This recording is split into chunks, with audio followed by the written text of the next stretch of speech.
Human trafficking is one of the forms of trauma that, when you really understand what people are going through and what is being done to them, if you believe in any kind of existential philosophy, the body is actually the scene of the crime. So because it is a violation of one's physical person through sexual behavior, there's actually no way to escape it. You can't get away, you can't wash it off, you cannot forget, you cannot get out. You actually take the violated body with you into your new life if you are ever lucky enough to escape human trafficking. The hospitality industry is in a unique position to work with law enforcement to help combat human trafficking. Traffickers tend to gravitate towards hotels and motels with lax security, as well as room access without going through the lobby. They also tend to go to hotels and motels off the beaten path with less law enforcement presence. Social media adds another element to this. Angela Dudley co-chairs the Genesee County Human Trafficking Task Force. She says in many cases, it starts online. No app is safe if it's not monitored right. Some of the red flags of human trafficking that people can look out for include malnourishment, a subject that appears under the influence of alcohol or drugs, somebody that appears to have somebody always around them, monitoring them, possibly injuries, burns, brands, scarring, tattoos that indicate that they're property of somebody else, somebody that's afraid to make eye contact or speak for themselves, often deferring to other people. Victims of human trafficking can exhibit one or more of the signs, so if you see something, say something.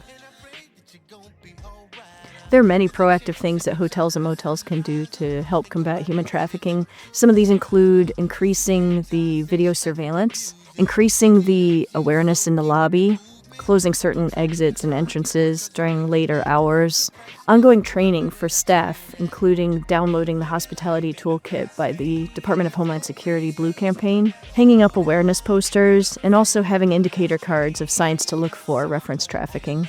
There are many things you can do if you suspect that human trafficking is occurring. This includes calling 911 if there's an emergency occurring, otherwise call your local non-emergency law enforcement number.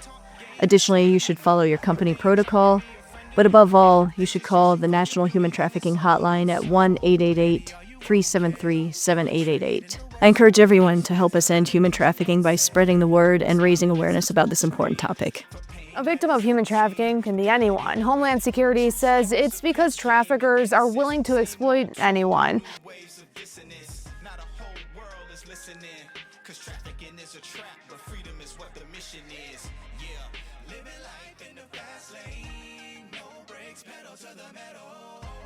Worldwide, there is an estimated 27.6 million people who are victimized by human trafficking.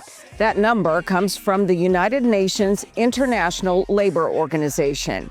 January is Human Trafficking Awareness Month to inform people about what to look for and learn how to protect the most vulnerable. For the month of January, the organization has been posting tips for parents on Facebook about what to watch out for when it comes to apps their kids are using or when their children are playing video games. If kids are gaming, because gaming's big with our kids, no headphones so that you can hear both ends of the conversation, and time limits. One of the popular games with kids, Roblox. We've had children get groomed out of their home with Roblox.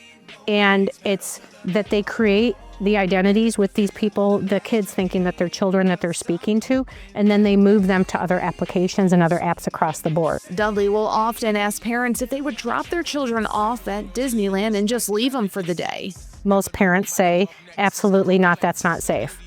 Why is it not safe? Because there's too many people there. 35,000 people visit Disney a day. There's over 500,000 people online at any given time. Over the past decade, Dudley believes there's been more oversight and education surrounding human trafficking. However, it hasn't gone away. I don't think we'll ever combat it completely, but all that we can do is keep it as safe as we can for our children. Human trafficking is not just a statistic. It is a human rights crisis happening in our communities right now. We cannot look away and we cannot stay silent. Every person deserves freedom, dignity, and the opportunity to live without fear or exploitation. By staying informed, speaking up, supporting survivor-centered organizations, and reporting suspicious activity, we become part of the solution. Change begins with awareness, but it grows through action. Together, we can protect the vulnerable, hold traffickers accountable, and build a future where exploitation has no place in our society. Hey guys, I'm Lindsay Castillo, and today is the world premiere for my movie, The Maharlika Warrior Spirit. I am absolutely amazed that we have such amazing turnout, and this means so much because partial proceeds does go towards our nonprofit organization, Traffic and Sex. We're here to raise awareness on sex trafficking. Your voice matters. Join us.